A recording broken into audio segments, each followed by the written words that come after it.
Baseball and softball are hitting the home stretch to the playoffs, and today we've got highlights for you from both teams as their seasons wind down. We've also got an interview with Morgan Zane from the softball team and playoff previews coming up. Let's get ready to huddle.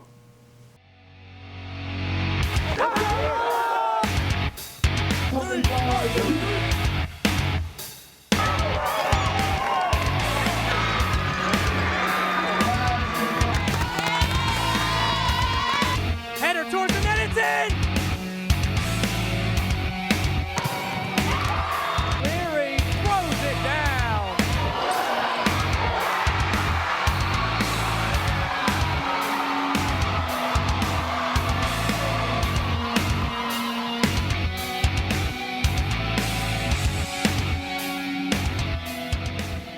Welcome back to Profs Huddle. I'm Paul Stanker Jr. And I'm Devin Baird. Now, like you said, Paul, we got some highlights to get into today. And I gotta say, game 2 of this softball doubleheader from our girls in the brown and gold was some sensational stuff. We put on a complete offensive masterclass against the Rampo Roadrunners. It's no wonder our Lady Profs are running away with the NJAC this season. Alexa Sacamano takes the mound for Rowan in game 2. The Roadrunners' bats come out hot, getting 2 hits and a couple runs, giving them an early 2-0 lead to close the top of the first, making their presence known right out of the gate. Luckily, our Profs are quick to respond, as Morgan Zane smashes a double, allowing McNair to advance home and get us on the board, making the game 2-1. On to the bottom of the second, Rowan would begin the offensive onslaught as Mariah Wysocki cracks it with a double to right center field, and that's going to be an RBI for Wysocki as Sacamano touches home to tie the game 2-2. But the hits just keep on coming, as Sonia Sharma, McNair, and Zane each belt singles of their own, leading to 2 runs scored by Wysocki and Sharma. The bottom of the second is capped off in spectacular fashion with a massive triple by Corey Haig, and she will net herself 2 RBIs as Zane, McNair make it home, and Rowan takes a confident 6-2 lead over Rampo. Bottom of the fourth, Rowan just continues to pile on the runs, with 3 doubles coming from Sacamano, Wysocki, and Sharma, leading to 4 runs scored by all 3, and by Rebecca Lombardo, who was walked earlier in the inning. Rowan goes on to take a commanding 10-2 lead to close the third. Jumping to the 7th, Rowan still holds on to a comfortable lead, but Rampo manages to score 2 runs, bringing the score 10-5 in a final attempt at a comeback, before a final ground out ends the game, Rowan coming out on top of this doubleheader. Prof softball keeps on rolling, and after losing so many key pieces coming into this season, new names have emerged to lead the team throughout this season. Our own field reporter Gary Erdely sat down with outfielder Morgan Zane about maintaining success between seasons and filling the role of being a leader on the team. In 2019, Rowan saw the rise of Morgan Zane. In her freshman season with the Profs, she was named NJAC Rookie of the Year and First Team All-Conference. Zane credits her teammates and simply having fun in her first season with the brown and gold. They really just made the game slow down for me, and they just helped me to feel comfortable and just do what I feel comfortable doing. You know, I wouldn't really give any credit to myself, as you know, I work hard, you know, whatever, but I really would give most of the credit to my teammates. The junior outfielder is one of the most impressive offensive players in the NJAC and is no stranger to leading a team on the stat sheet with one of these. However, she's now looked at as to be a leader on and off the field. She looked at her captains in prior seasons in Jessie DiDomenico and Lawrence Shannon for guidance on how to be a leader for the brown and gold. Definitely was something to get used to, because I looked for Jess and Lauren for a lot of stuff, whether it was you know, things related to softball, my classes, school, life, what time we have to be at practice, things like that. I really did. They were and still are some of my favorite people. While this year, under COVID protocol and COVID guidelines, makes things very strange to say the least. However, for Zane, she's just happy to be back on the field playing the sport she loves with the people she loves just as much. You know, the different regulations that we have to deal with every single day is weird. And I don't really know that it's ever going to completely feel normal. But I mean, it's just a part of it. Like I said, the pressure this year, it almost seems, I don't know. From having last year getting taken away, it really has made me grateful to just every single day that I get to step onto the field and play the game with, you know, some of my really good friends.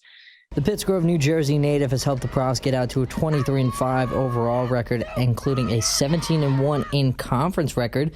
She leads the Profs in home runs with 3 and in RBIs with 30 on the year. Thanks for that, Gary. From one diamond to another, Profs baseball took on William Patterson last weekend, looking to solidify their spot atop the NJAC. Bottom of the first we go, and it's Ryan McIsaac. He's going to crush one into deep center field. This one's going to roll to the wall, and McIsaac, he would cruise into third with a triple. Staying bottom one here, and it's going to be Chris Curcio up to bat. He's going to send another deep fly ball off the fence in left field. An RBI double for Curcio. McIsaac will come around to score, and the Profs lead 1-0. Bottom of the fourth, and it's Jason Bobiak. He drives one off the fence in left field just in front of the nest. A run would score on this as Bobiak cruises into second with an RBI double of his own, and it's a 2-0 lead for the Profs. We go bottom seven, Alex Kokis draws a walk on the wild pitch. McIsaac will come in to score and extend the Prof lead to 3-0. We stay bottom seven, and it's going to be Ryan Murphy. Gets a hold of one, crushes it into deep center field. This one would also roll all the way to the wall. 2 runs would score, and the Profs extend the lead again, this time to 5-0. We head bottom 8, and it's going to be Victor Cruz up to bat. Grounding one into left for a base hit. Bobiak would come around to score, and the Profs would once again extend the lead to 6-0. We head top 9 with Gene Sapini on the mound, and it's going to be a routine ground ball hit over to McIsaac. He slaps the tag on Chris Liriano to end the game, and the Profs, they shut out William Patterson and pick up the 6-0 victory. And, you know, Devin, watching this team, they're just so fun to see go out there and play every week. I mean, it's just been a team effort every single time out. Oh man, absolutely, no doubt. Not only has it been an outstanding season for Rowan baseball, as they have dominated the NJAC, there's also been a great deal of individual success for senior second baseman Alex Kokis. To get a closer look into what made this season so special for Kokis, we pass it off to Profs Huddle correspondent Will Voigt. Senior second baseman Alex Kokis recorded his 200th career hit for the Brown and Gold when they took on Rutgers Newark earlier this month, something few men have accomplished within the program. Kokis knew something like this could happen. That felt good. I try not to look too much into the numbers, as much as I probably knew in the back of my mind it was coming soon. I try to just play every game at a time, and whatever comes with it, I was glad to see I finally hit that 200 hit mark. But, it was very exciting. Kokis' determination has paid off on the field, hitting .347 with 25 hits and gathering 20 RBIs. Kokis was also named NJAC Player of the Week on April 12th. With his career success at Rowan, Kokis wants to make sure the younger classmen embrace their time here. Yeah, me and my other fellow captains, every time we step on the field together, we tell them, it was like yesterday, I was a freshman, and every upperclassman that I've ever talked to says the same thing.